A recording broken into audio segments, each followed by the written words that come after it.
Now we can move to the next session. The next session is going to be on advances in the ESG field.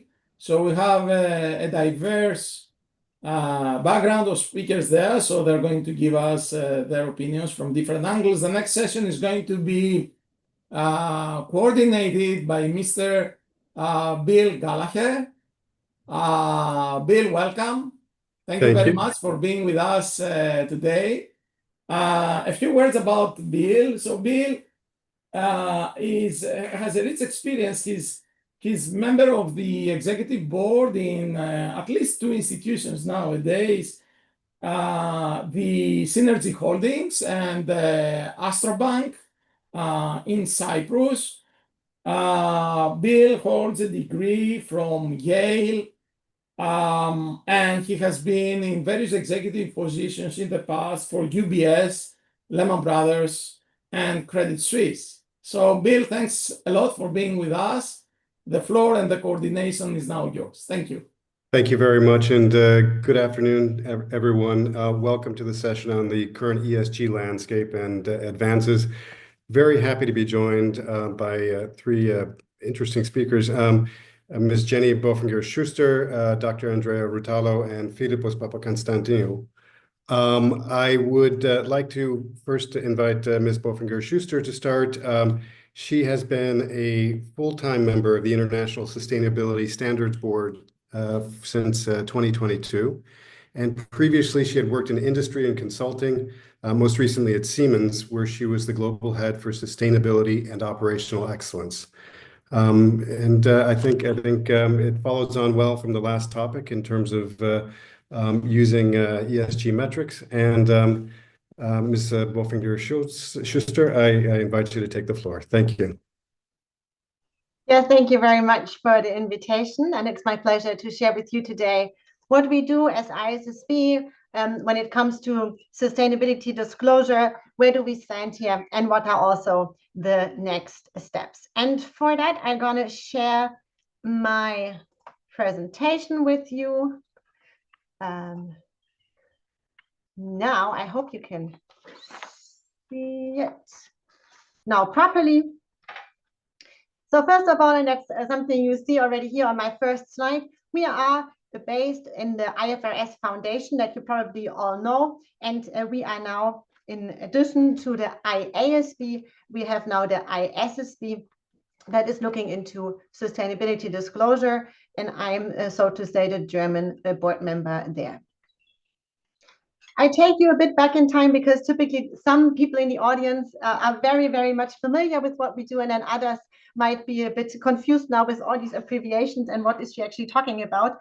So let me try to make sure that I'm informative today for both of these parts of the audience and start a bit with what we're doing. So what our task really is to consolidate the alphabet soup when it comes to sustainability disclosure.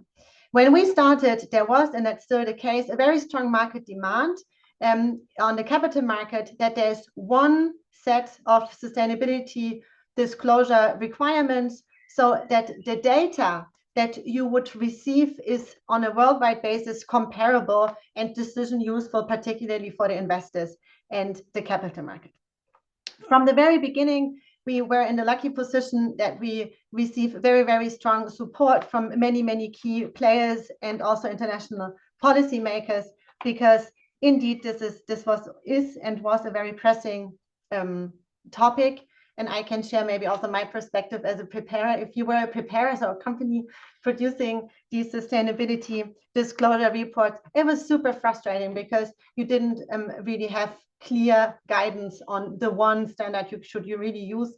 And there were always some people who were then disappointed with what you were doing. So that's what our task is. And we have started this about 3 years ago.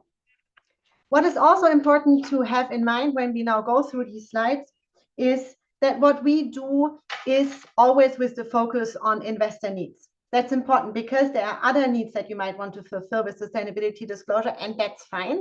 And with our standards, we focus on the investor needs, but of course also make sure that you can use our standards then in addition, or that you can use additional standards if you want to fulfill additional needs of stakeholders. That's very key to have in mind when we now go through that presentation. So what we are doing here is that we want to enhance and help this investor company dialogue, that this is decision useful and also cost effective for both sides. And that means that what we are doing here is very much focused and very clear for both sides. If you now want to have a standard that works really worldwide, basically in all jurisdictions all around the world, then you have to have a smart approach, because there might be additional and special requirements, as sustainability is indeed a pretty locally determined topic as well. And that's why we have decided to use what we call our global baseline approach, that is using building blocks. That basically means that we define the global baseline, but that this baseline is designed in a way and developed in a way that if a jurisdiction wants to add additional requirements, that this can be done very seamlessly. And these additional building blocks can also be because you want to also fulfill information needs from other stakeholders than investors. And for both, we ensure that this is a seamless approach, but this global baseline is the same.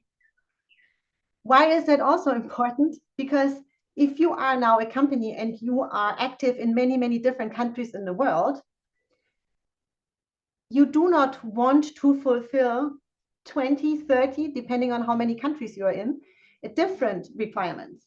But instead really have this global baseline that allows you to travel through these countries, so to say, like you have a strong passport, and you just add these additional building blocks as needed.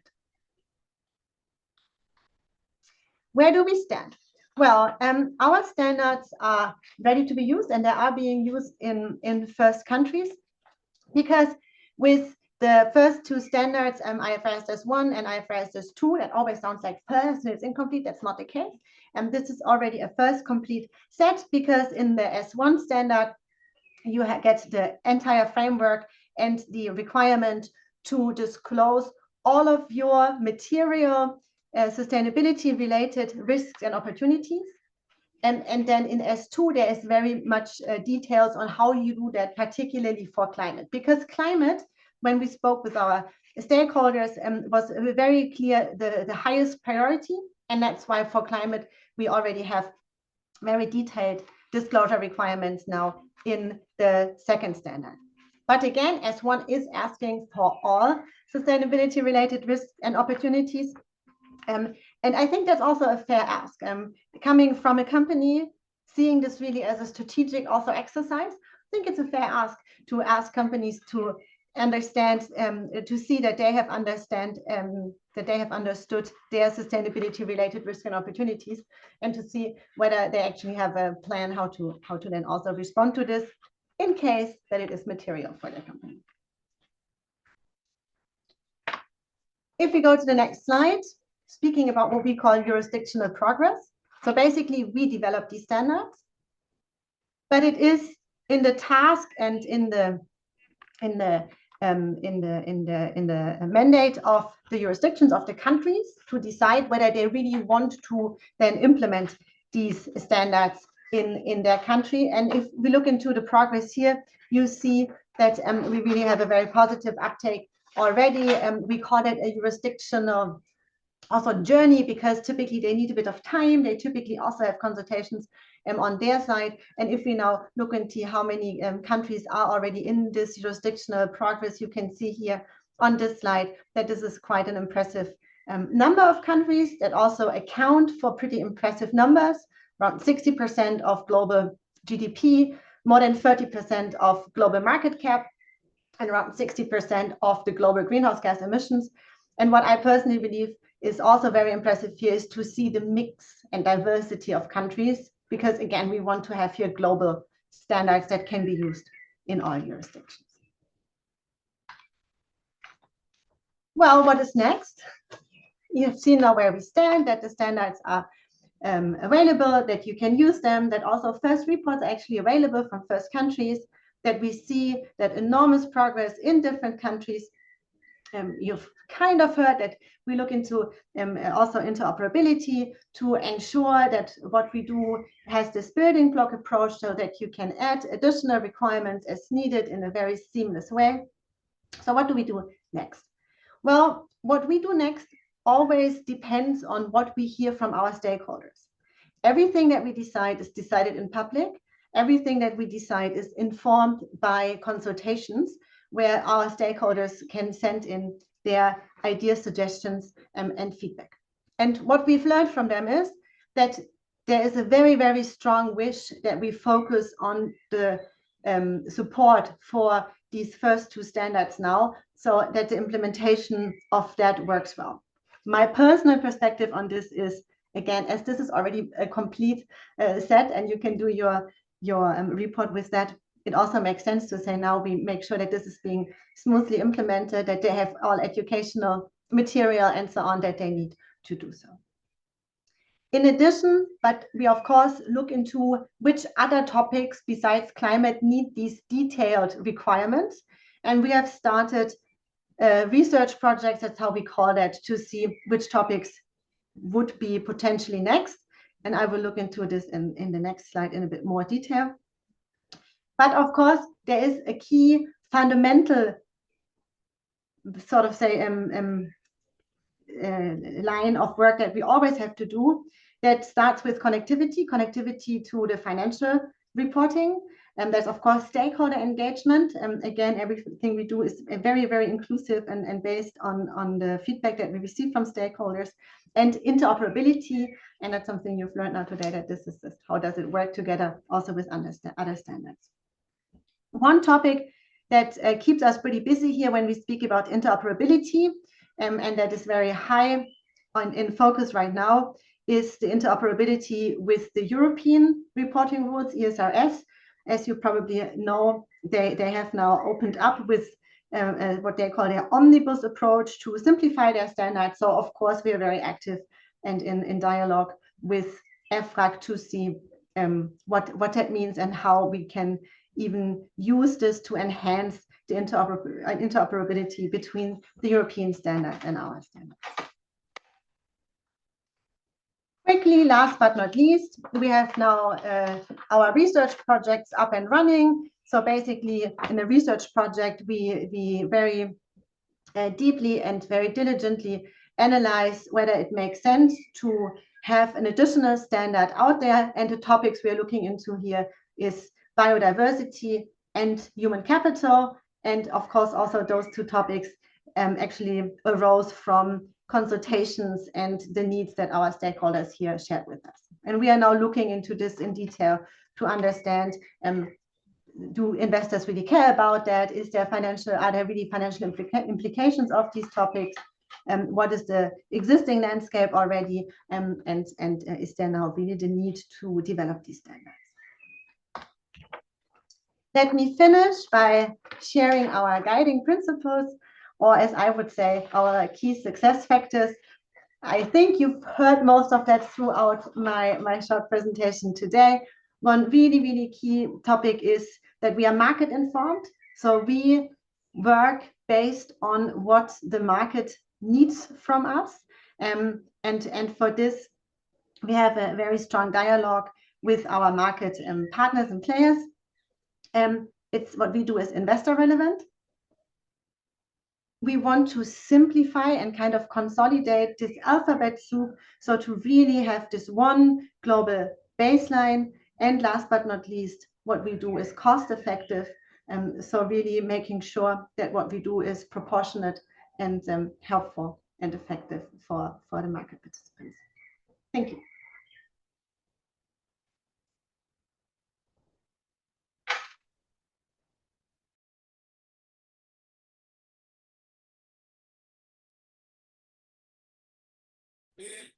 The floor is yours. Continue with the next speaker if you wish.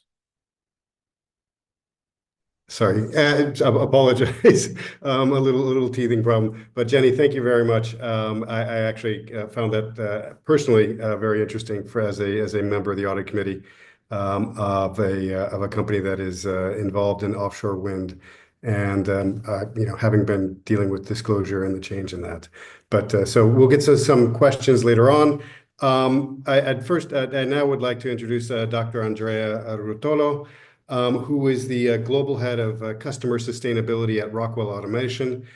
She's been focusing on responsible artificial intelligence as a driver of industrial sustainability.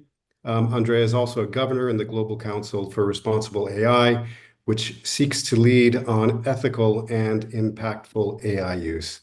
Andrea, the floor is yours.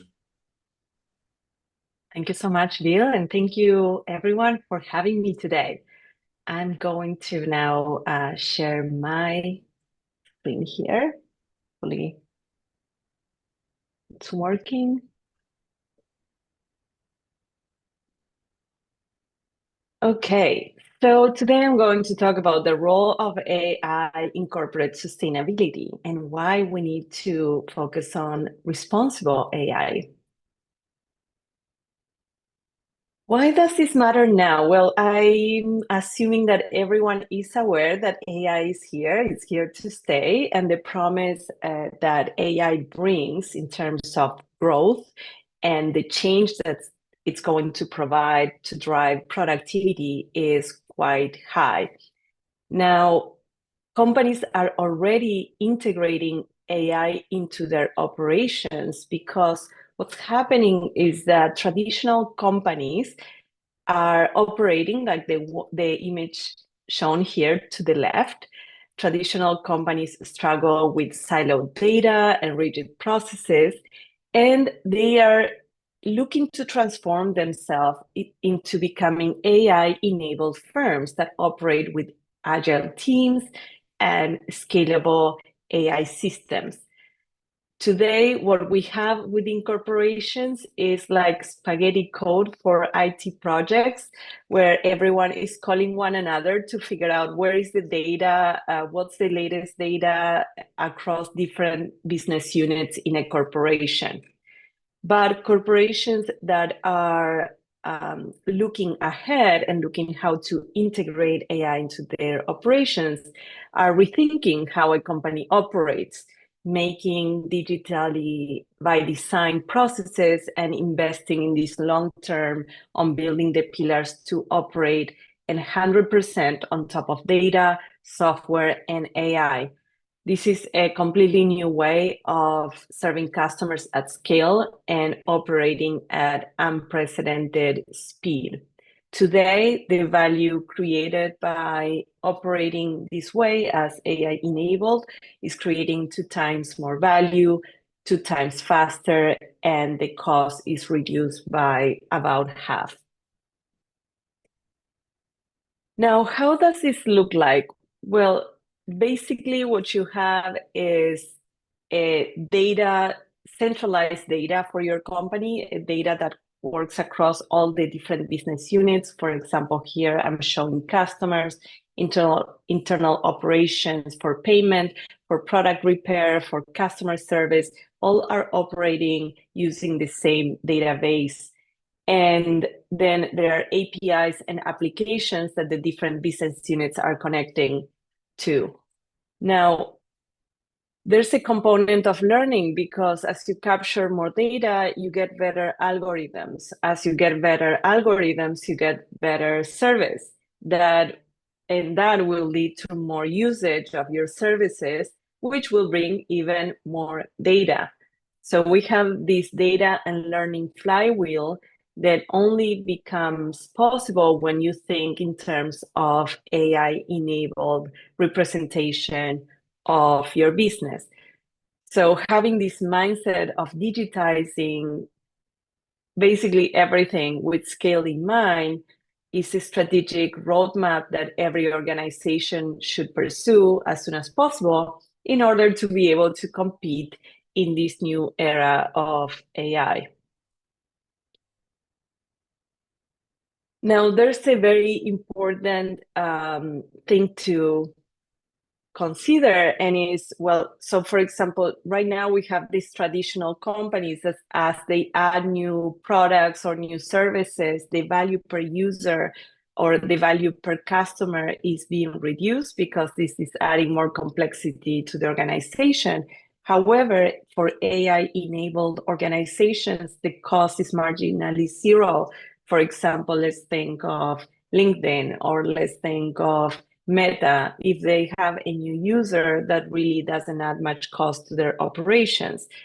But the thing that we need to take into consideration is that when the traditional company curve and the AI-enabled curve collide, what it means is that the AI-enabled company can take over and bring better service and disrupt the traditional business company. So probably making the traditional business company go bankrupt. But with the use of AI and the ability of AI to learn, this curve actually moves to the left, which gives traditional companies less time to adapt. Well, this is basically a representation, a framework for assessing and advancing the AI capabilities of companies. Different companies are at different levels of AI maturity, and today, the majority of companies are in the bridge level. They have a way to go till they get to the AI-enabled stage. That's why now we have a fantastic opportunity, and the time window is actually very small. For us to guide corporations to adopt a responsible AI framework. A responsible AI refers to the development, deployment, and use of artificial intelligence systems in ways that are ethical, transparent, accountable, and aligned with human values. In particular, I want to highlight the human centricity aspect of responsible AI, which is keeping people and their goals at the center of AI system design and implementation. So, as I have worked in the sustainability space for 20 years and in the digital and AI space for more than 10 years now, I was looking at what could go wrong if we implement AI in a way that it's not responsible, that's not sustainable. Well, there are different implications here. For example, energy consumption, and I will touch on this topic in a few slides. There are social implications, for example, job dislocation, job disruption. There are governance implications. And the more I did research on this topic, I realized that there were no studies, no teams dedicated to looking into that and more in detail. The only thing that I could find was that there was one paper that looked at what could be the positive and negative impacts of AI from an environmental, social, and economic standpoint. But all of this research was theoretical.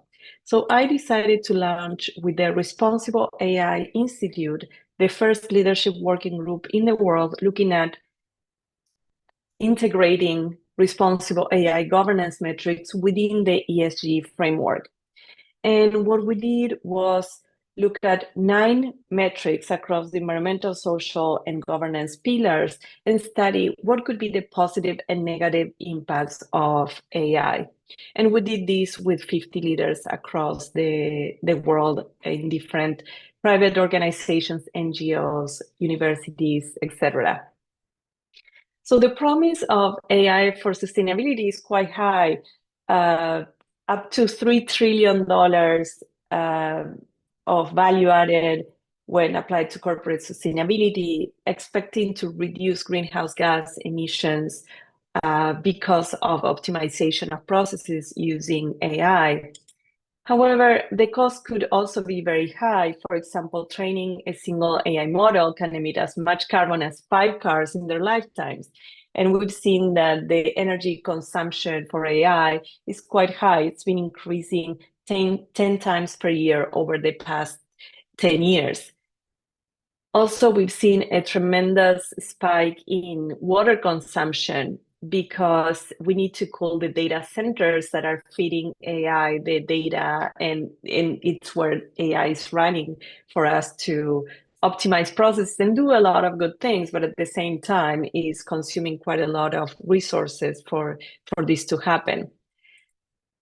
And so I've been working with the vice president of the Vector Institute, where Geoff Hinton serves as the chief scientist officer. Geoff Hinton, for those that are not aware, is the godfather of AI. He basically has developed the AI that we are using today, the artificial neural networks. And he has currently received, a few months ago, he received the Nobel Prize in Physics because of his work. And I've been talking and working with this team that has the most advanced algorithms. And we are quite concerned about how this is going to impact the jobs and the way we operate in society. For those that may not be aware, what we see is that AI has already surpassed human capabilities such as reading comprehension, image recognition, language understanding, handwriting recognition, speech recognition, and predictive reasoning. And we expect AI to achieve AGI levels, advanced general intelligence levels, this year. So what do we do with this? So traditional companies are moving to become AI-enabled companies. Companies do not have a responsible AI framework in place, and we don't have a framework in place that's looking at how AI, yes, should drive productivity, but also sustainability at the same time. Well, of all the things that we need to do regarding this, I think the environmental impacts are more straightforward because they are measurable, but we need to do quite a lot of work in helping people adapt to this new era. So in terms of business transformation, we see that businesses are broadening their digital access. This is aligned with what I mentioned about companies digitizing their processes. We see that AI and information processing technologies is what's getting the most focus. We see that the demand for generative AI skills has increased considerably. And we see that there is quite a big need for big data specialists and AI and machine learning specialists to join the workforce. So as corporations are looking to transform themselves and to come into this new AI era, this is a call for business leaders to have a comprehensive view of the implementation of AI and to do it in a responsible way that takes into consideration the environmental impact, especially water and energy use of AI that they are using, but especially the social impact and how is this going to impact their workforce and how can they help their workforce to be part of the new era. So now is the time to train them, to educate them. That's why with the Responsible AI Institute, we created this methodology, this framework for leaders, for the C-suite of organizations to ask themselves key questions on how to implement AI in a way that's responsible and that will advance their productivity goals, but at the same time, their environmental, social, and governance goals. So this is a call to action. Corporations have no other choice but to actually implement this technology. Otherwise, they will not be a part of this new AI era. But this requires purpose and precision. We need to implement AI in a way that's responsible, strategic, and sustainable. So here I'm leaving you with 4 steps you can take to actually do this in a way that's going to help your company and your employees and to drive you to the new era of growth. And I will be very happy to connect on LinkedIn if you have any questions or if I can help you further. Thank you very much, Andrea. Actually, as somebody who also teaches undergraduates and graduate students, I would like to find out at some point about how to get ethical, transparent, and accountable use of AI by students, but that's we can leave that till later. But thank you. I would like to now introduce Filippos Konstantinou, who is a reader in finance at King's Business School in London. I just want to note that his research focuses on an interest of mine, behavioral economics, and finance, amongst other things. And I also note that he has taught previously at Harvard and Princeton. I guess he has yet to find his way to Yale, and also Imperial, amongst other rather fine schools. Anyway, welcome, and the floor is yours. Thanks a lot, Bill, for the introduction. Everybody for being here. Let me share my screen.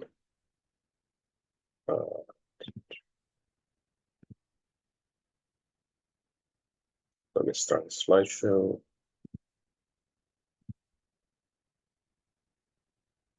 Okay, so basically, what I'm going to be talking about today is my research on greenwashing by institutional investors, and some follow-up work we've done in developing a tool that everybody can use to basically do similar analysis. So specifically, the research that I'm going to be talking about is titled ESG Promises. And this uses basically US data to do the analysis. And it's joint work with Angie from College King's, Philip Kruger from University of Geneva, and Shema Mitali, who is at Schema. And the app that I'm going to be talking about is ESG ID, which basically allows users to upload data from any jurisdiction, any kind of industry, and as I said, do similar analysis to what we're doing in the paper. So the main idea, the motivation for what we're doing is probably quite obvious to this audience, which is simply that there's lots of interest in ESG investing by investors, and ESG investing is also very important to achieve sustainability goals to combat climate change. And so it's important to understand whether institutional investors engage in greenwashing and how investors respond to that. So the idea of the research we're doing is the following. We're going to construct two measures of ESG investing by institutional investors. And those are going to be text-based measures that capture the discretionary information that funds disclose about themselves, and fundamentals-based information that capture the objective information that funds disclose, basically the information that's reflected in their returns and their holdings. And then we're going to look at discrepancies between the two that will enable us to identify cases of greenwashing. And this is also going to enable us to motivate and design regulation that is aimed at tackling greenwashing, but will also enable us to enforce this regulation and even assess its effectiveness. This analysis can also inform advice that we give to investors, as I'll discuss in a bit. So let me tell you about the measures that the ESG measure will construct. First, the text-based measures.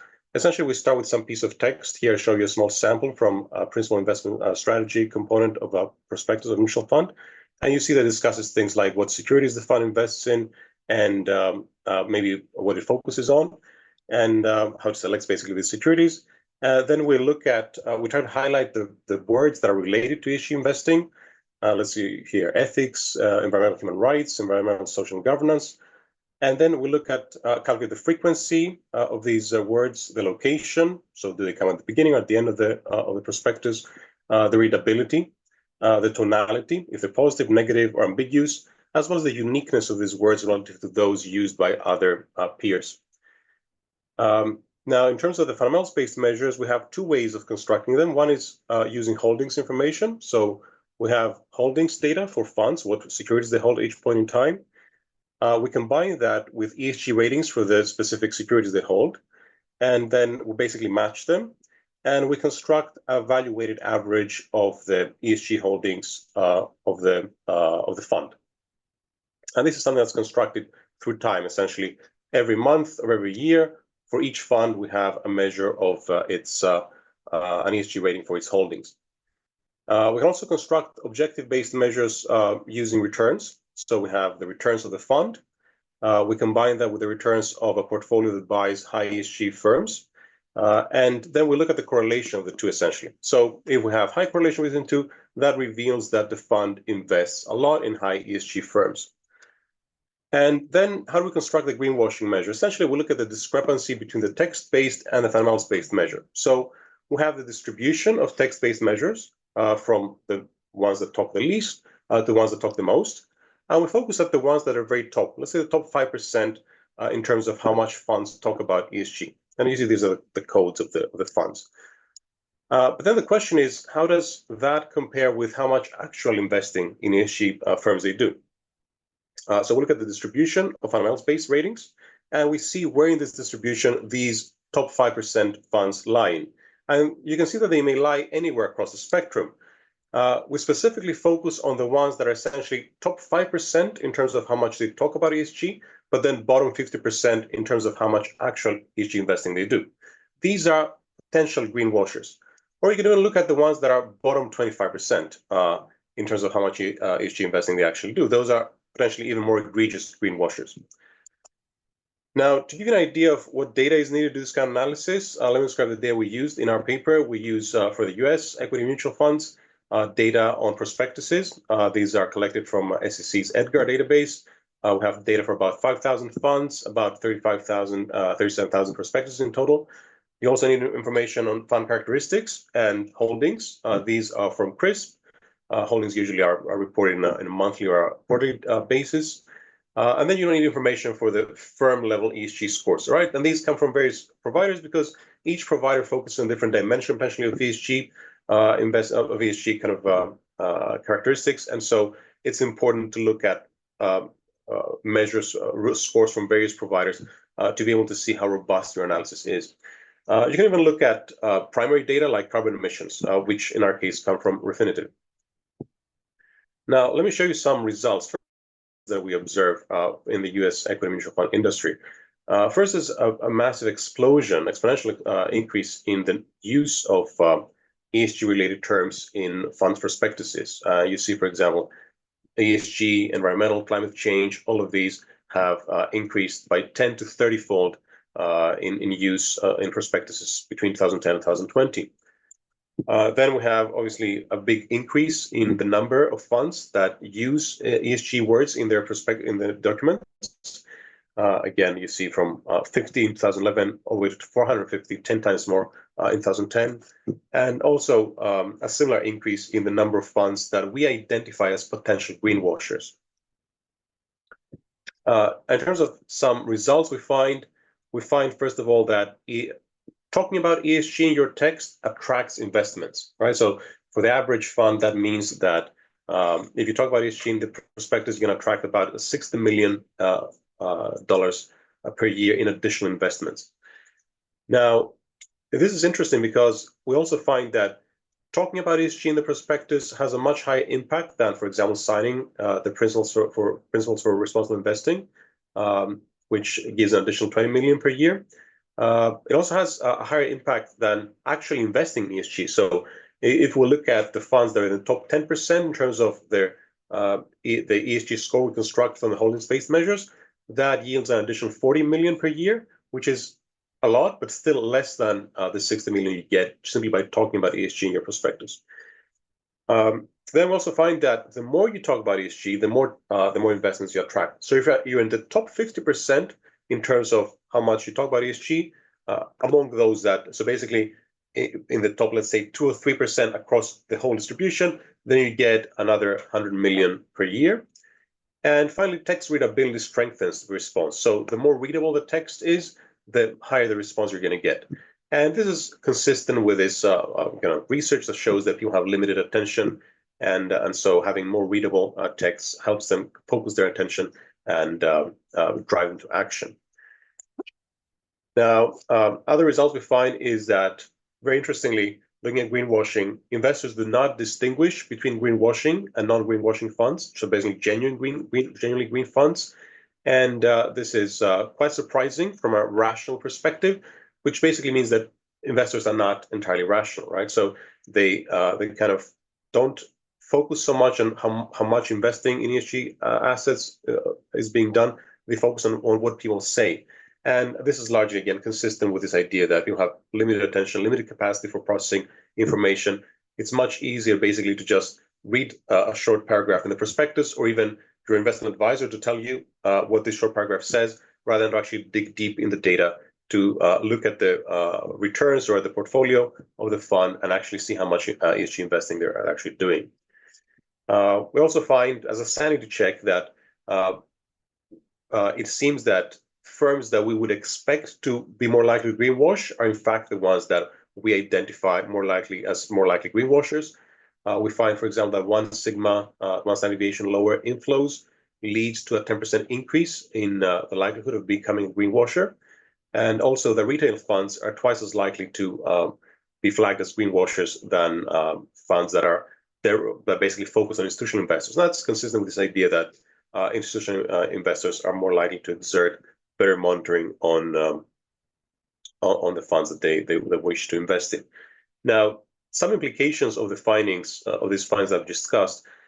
First of all, it seems that investors kind of miss out on about half of the societal benefits they would seek to gain by investing in high ESG funds, essentially, because half of these funds seems to be misallocated to greenwashers, to funds that say they invest in green assets, but they don't. And in addition, the fact that there's so prevalent greenwashing implies that not only is it going to be difficult for us to reach the sustainability, the financing sustainability targets, to be able to avoid kind of the worst possible outcome, worst also scenarios in terms of climate change, but it's also very difficult to know where we actually stand in terms of how close or how far we are in terms of hitting these financing goals, because the data that we have is not very potentially quite inaccurate. Now, other implications, let's say for investment advisors, it is that it is, for example, going back to what I discussed previously, it's important to understand that how much and how we talk about ESG investing affects investors' behavior. So it's important for investment advisors to accurately reflect the ESG investing that funds actually do when they relay them to their clients. But also the fact that there is significant greenwashing, potentially significant greenwashing happening, and that investors themselves can uncover it, that means that advisors themselves have a role potentially in informing their clients about this and potentially flagging which are funds that are likely to be greenwashing and therefore steer their clients away from them. As I said, all of this analysis that we've done, what we've done is we've developed this tool called ESG ID that enables users to upload their own data from any jurisdiction, for any industry, any kind of text you think might be relevant. For example, tweets might be prospectus like the ones we use or something else, and basically replicate this analysis. So again, it's a tool that could be used by regulators. It could be used by investment advisors to be able to flag these potential greenwashers and give better advice and so on. And if it's something of interest, please do get in touch. And that's all I wanted to discuss today. Thank you very much, Filippos. Actually, I again just hearkening back to my role on a board of a company involved in renewables. One of the issues that I've seen is actually, and also tying it into Jenny's presentation, as I guess focus has increased on disclosure and standards. Our board and our company has gotten better at what it discloses, and actually we've seen our ratings actually increase. So I'm just wondering if you have a view in terms of, looking at the initiative that Jenny had raised about the ISSB, and increasing, the comparability of data across jurisdictions and companies. What do you see? Do you see that having an effect on your ability to discern greenwashing from more socially useful investment funds and managers, or how do you see that feeding in to your studies? And do you have any comment on the potential impact of the US SEC having withdrawn the regulation for requirements for disclosure for institutional investors? Well, certainly standardization helps a lot because it means that everybody around the world is working towards the same kind of standards. So it makes it easier for us to develop tools to identify this sort of greenwashing behavior, for example. So basically, what our study what it does is it's focused on the U.S. market and the U.S. equity mutual fund market, and so it's in a sense our tool for identifying greenwashing is trained to that data. So if there was standardization, which means that, as I said, we've developed this tool that enables people to upload their data and repeat analysis in different jurisdictions, but it is not necessarily going to be as successful or as good at identifying greenwashing as our tool, which is trained on US data. And that's because there's differences across jurisdictions, differences in terms of how funds market themselves, what kind of language they use, what kind of regular requirements there are to disclose certain information, and so on and so forth. So standardization would help in that somebody developing a tool like the one we have would immediately become kind of much more useful across the world, and you wouldn't need to replicate this effort across different jurisdictions.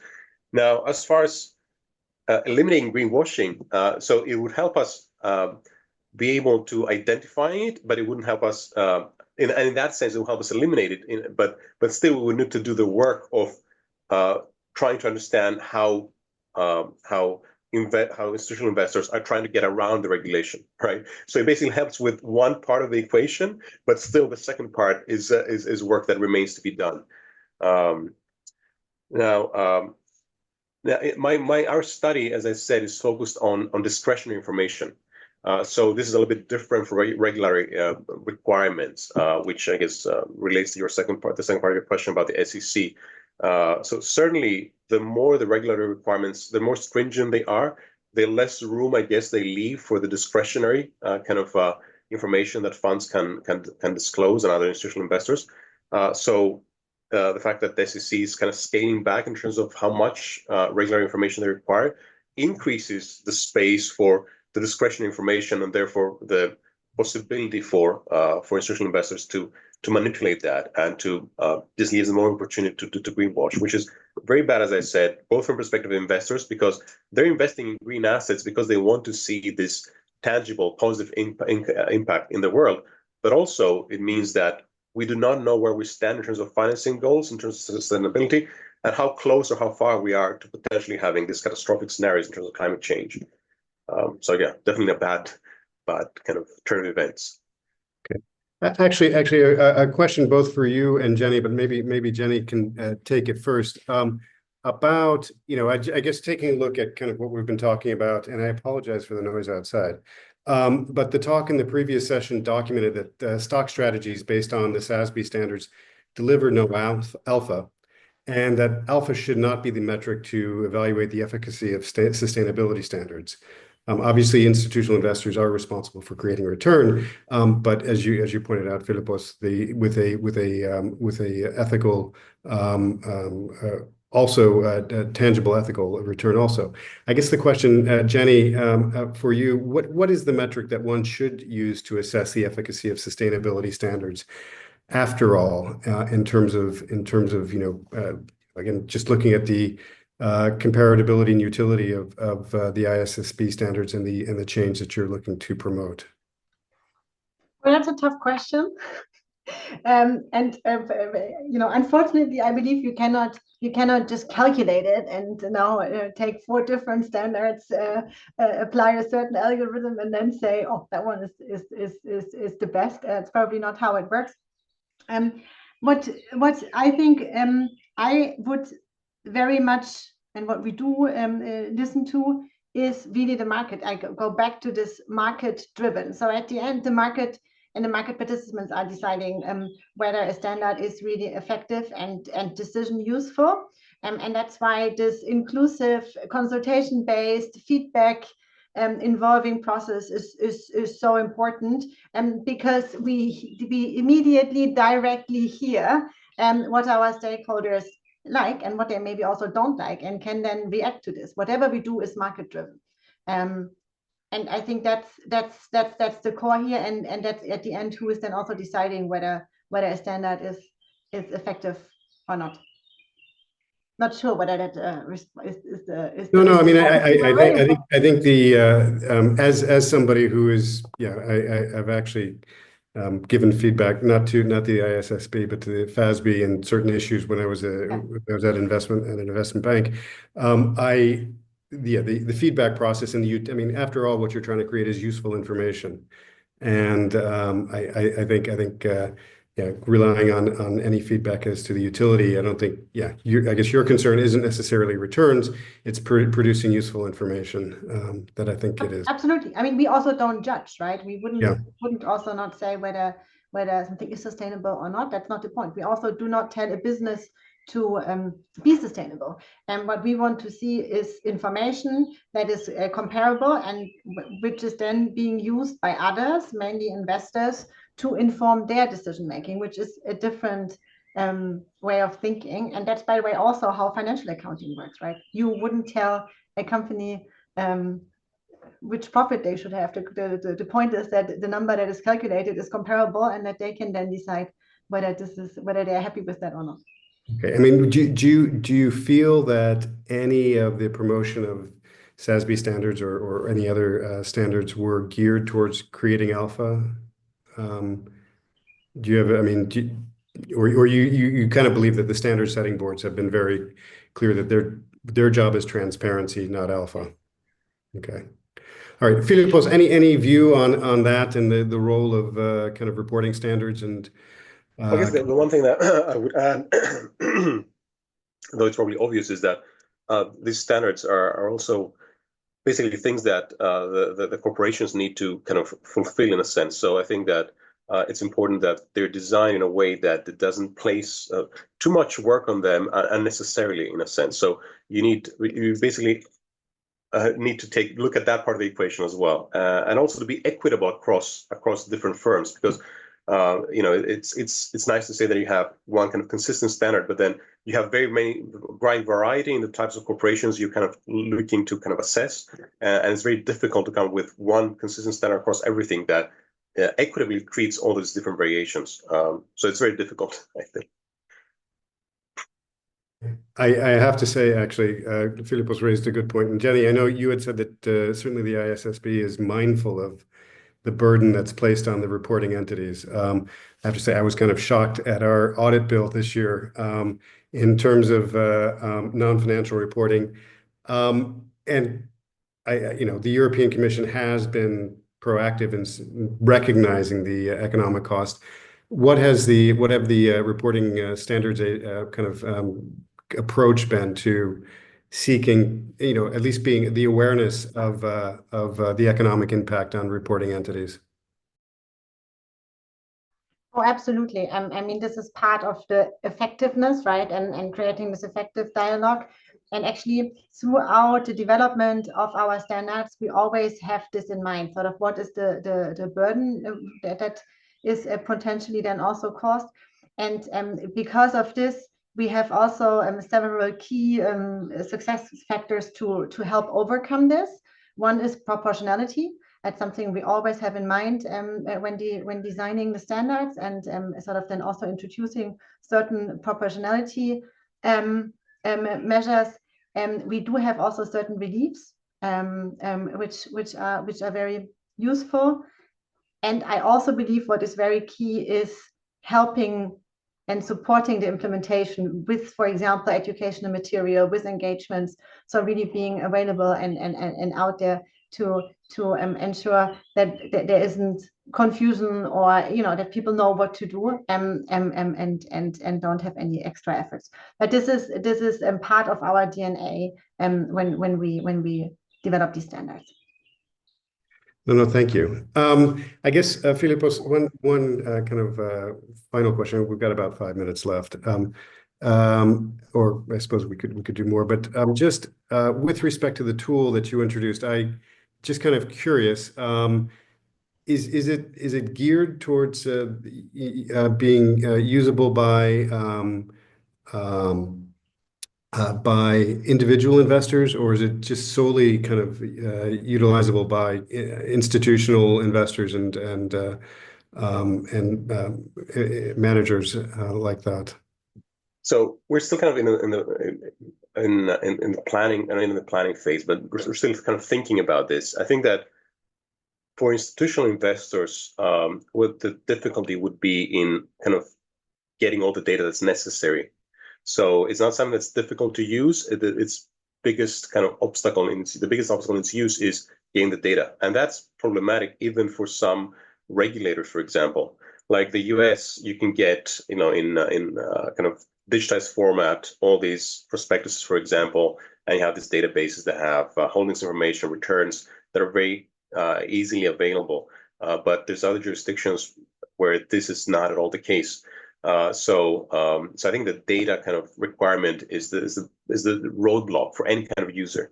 But in principle, yes, even an individual investor could make use of it. Now, there could be kind of licensing agreements in a sense where you could license the data so that then that exists as part of the application, then individual users can use it. But yeah, right now I think it's more directed to institutional investors or basically regulators. I think that was the first iteration of what we were designing.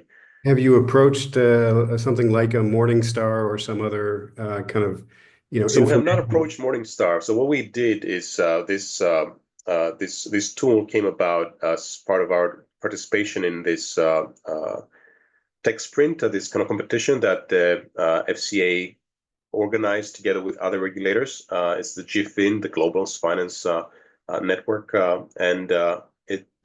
so we participate in this competition. We actually won a prize for the tool, and we've been in discussions, for example, with the FCA specifically about whether we'll be interested in using it. As I said, one of the ways that you can use it is to kind of motivate, like there's a cost and to introduce new regulation. So this could motivate why we need this regulation. But then once you have this tool, you could also use it to enforce regulation, because you can over time keep track of who is deviating in terms of how much they talk about ESG and how much investing they're actually doing, but also to assess the efficacy of the regulation you've imposed. So has the greenwashing been going down or not? So yeah, that's where we are, basically at the stage of simply talking with regulators, but also thinking about opening it up potentially to institutional investors, or even, as I said, licensing deals that enable even individual investors basically have a website where people can go on and say, I'm thinking about investing in Fund A, give me some information on text-based, fundamentals-based, and the discrepancy of these two measures. One actually, just apologies, I had promised one last question, just one more, and we've got about 2 minutes. But the EU has now introduced, I guess, coding to data, which is, I guess, analogous to kind of what Edgar has been doing for a while.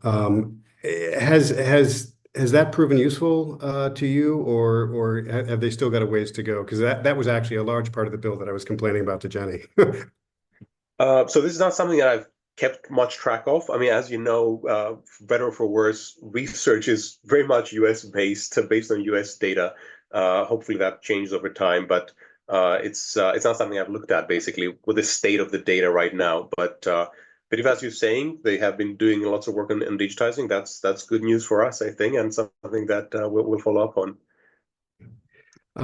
But I think we can wrap up here. And Jenny, anything further, or I think that's good.